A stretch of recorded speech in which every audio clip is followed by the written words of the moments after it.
मी असं मानतो की हे दुर्दैव आहे.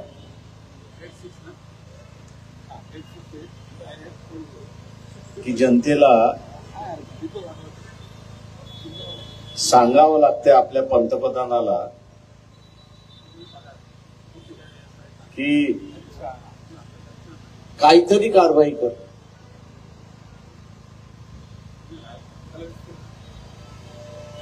अनेक वेळा हल्ले झाले. या अनेक वेळाच्या हल्ल्यामध्ये अनेक जण दगावले. आज जसं पहलगामाच्या असणाऱ्या शहीदांना आपण आदरांजली वाहिली तशी इतर वेळेसही आपण वाहिली. पण हा सिलसिला जो आहे तो काही थांबत नाही. तेव्हा सिलसिला थांबवण्यासाठी पावलं उचवावं लागतील, कदम उचवावे लागतील.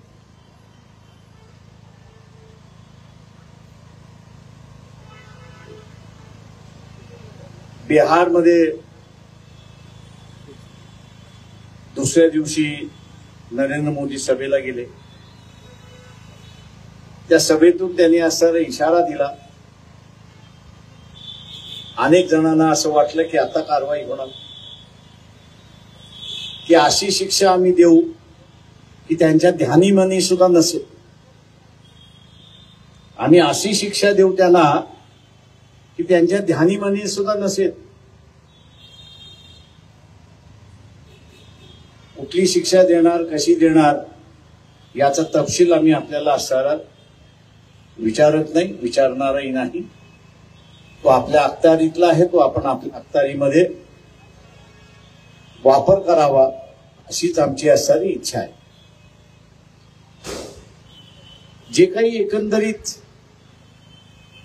परिस्थिती दिसते त्याच्यामध्ये सर्वसामान्य जनता एका बाजूने विचार करते आणि नरेंद्र मोदी यांचं असणारं सरकार हे वेगळ्या दिशेने विचार करते अशी असणारी परिस्थिती. पक्षाच्या स्तरावरती तरी बैठक झाली का भारतीय जनता पक्षाची? तर नाही. कार्यकारिणीची बैठक झाली नाही. याच्यावरती कॅबिनेटची बैठक झाली का? तर नाही. पंतप्रधानांनी असणारा तिन्ही आर्मीचे प्रमुख आहेत त्यांना बोलवलं, त्यांच्याशी 1.5 तास चर्चा झाली. आणि त्या 1.5 तासाच्या चर्चेनंतर जे काही वर्तमानपत्रातून आम्ही असणं ऐकलंय की त्यांना जी कारवाई वाटते ती करावी हा आदेश आम्ही त्यांना दिलेला आहे. मित्रो, कारवाई अशी होत नाही. कारवाईची असणारी एक पद्धत आहे आणि त्या कारवाईच्या पद्धतीने गेल्याशिवाय कारवाई होईल असं मला त्या ठिकाणी वाटत नाही. आणि म्हणून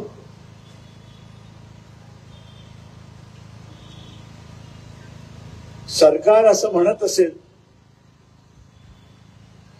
की युद्ध करायचं खर्चिक बाब आहे. आम्ही शास्त्राला म्हणतो राहू द्या खर्चिक बाब, काय फरक पडत नाही. तुम्ही नाहीतरी आता फ्रान्समधून राफेलची विमानं गेली, 63,000 कोटीला ती असताना घेतली. ती येणार आहे 1930 साली, 2030 साली ती येणार आहे. त्यावेळेस काय परिस्थिती असेल कोणाला माहिती. आम्ही असताना म्हणतोय तोच निधी घ्या आणि युद्धाला वापरून टाका, कारवाईसाठी वापरून टाका. विमानाचा असणारा हा जो खरेदी करण्याच्या विमानाचा जो निधी आहे तो पुन्हा आम्ही तुम्हाला असं तो लोक देतील तुम्हाला. पण तुम्ही एक पाऊल पुढे आल्याशिवाय 2 पावलं लोक पुढे येणार नाहीत हे आपण असणारं लक्षात घ्या. आज ही टीका करण्यासाठी आपण कोणावरती बोलवलेलं नाही किंवा कोणाला धारेवरती धरण्यासाठी आपण असणारा आजचा हा कार्यक्रम लावलेला नाही. जे काही जनतेची भावना आहे तीच मिलिटरीची भावना आहे. मिलिटरी असं म्हणते तुम्ही सांगा आम्ही करायला तयार आहोत, आम्ही रेडी आहोत. पण निर्णय घेण्याची क्षमता, निर्णय घेण्याची क्षमता ही मिलिटरीमध्ये आहे. ते घेतील, पण त्या मिलिटरीला आदेश द्यावा लागतो आणि तो आदेश कॅबिनेट देतो की तुम्ही असं हे करा. तुमची कॅबिनेट बोलवा, निर्णय घ्या आणि मिलिटरीला सांगा हा आम्ही निर्णय घेतलेला आहे, ते अंमलबजावणी करून तुम्हाला विजय मिळवून देतील अशी असणारी परिस्थिती. मित्रो,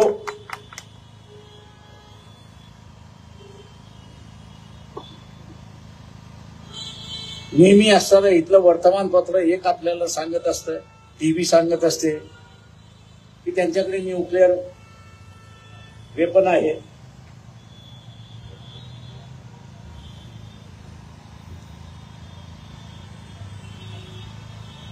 न्यूक्लिअर वेपन आहे म्हणून सांगितलं जातं. आहे ना त्यांच्याकडे, राहू द्या, फरक पडत नाही. मला एवढं माहितीये की मारामारी करताना शब्द वापरायचा नसतो. मारामारीला उतरलं की शब्द वापरायचा नसतो. एक तर तुमचा हात चालला पाहिजे किंवा तुमचा पाय चालला पाहिजे.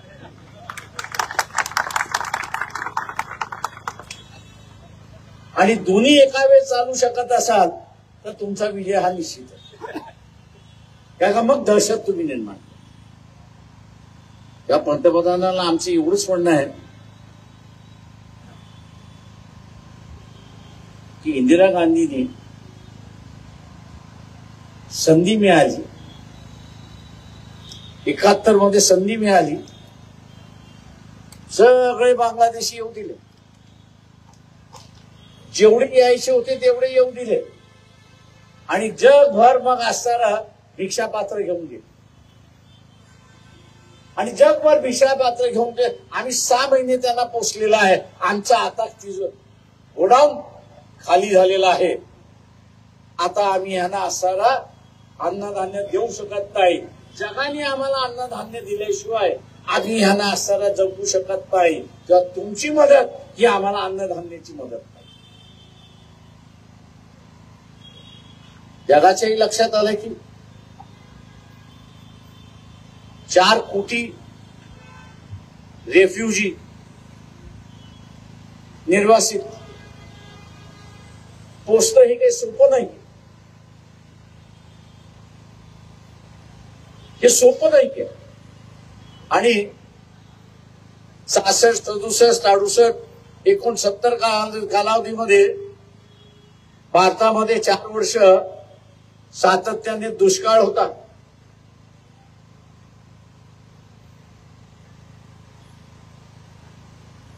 एका वेळचा असणारं अन्न मिळत होतं.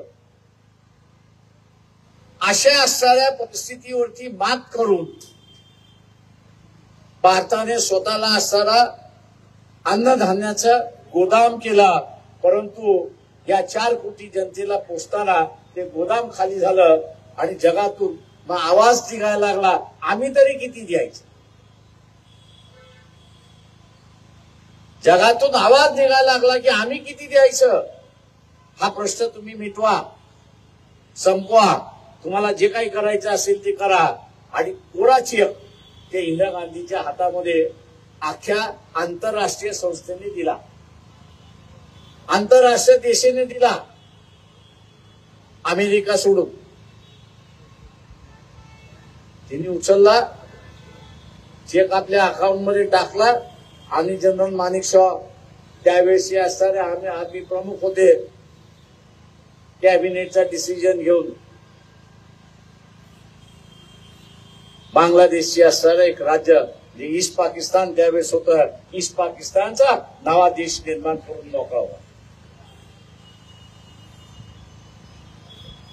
इंदिरा गांधी जशा इतिहासामध्ये गेल्या, आज ज्या ज्या वेळेस बांगलादेशचं नाव येतं त्या त्यावेळेस इंदिरा गांधींचं नाव, ज्या ज्या वेळेस बांगलादेशचं नाव येतं, त्यावेळेस इंदिरा गांधींचं नाव येतं, जनरल मानेकशॉचं नाव येतं, बाबू जगजीवन रामचं त्या ठिकाणी नाव येतं. कारण का हे तीन फूट होतं त्यावेळेस. मोदींना सांगतो, आत्ताची जी परिस्थिती आहे ही अगोदर कुठल्या पंतप्रधानाला नव्हती.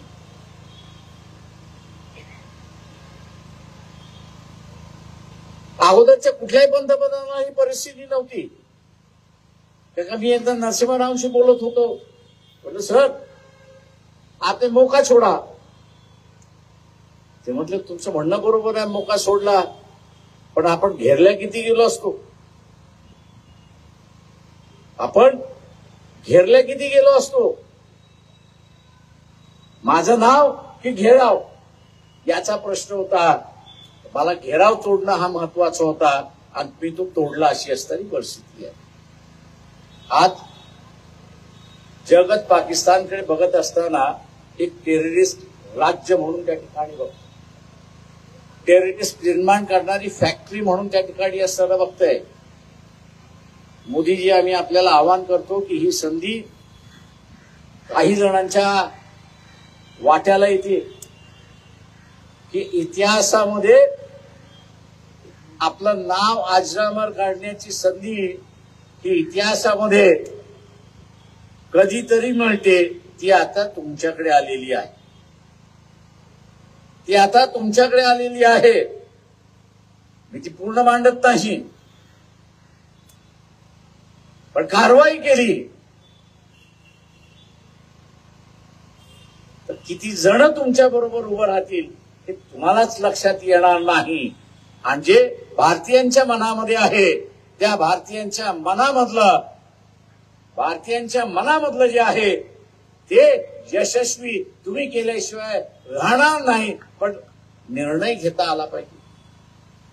दुर्दैवाने मी जसं म्हटलं, मिलिटरी तयार आहे, सगळ्यांच्या सुट्ट्या रद्द केल्या, सगळ्यांना बोलवून घेतलेलं आहे, पण त्याला आदेश देणारा इथला असणारा पंतप्रधान आणि त्याचं कॅबिनेट आहे, याची मानसिकता जोपर्यंत होत नाही, याची लढण्याची मानसिकता होत नाही, तोपर्यंत कारवाई होत नाही. अशी परिस्थिती आहे. आजचा हा जो आपण कार्यक्रम घेतलेला आहे तो याच्यासाठीच घेतलेला आहे.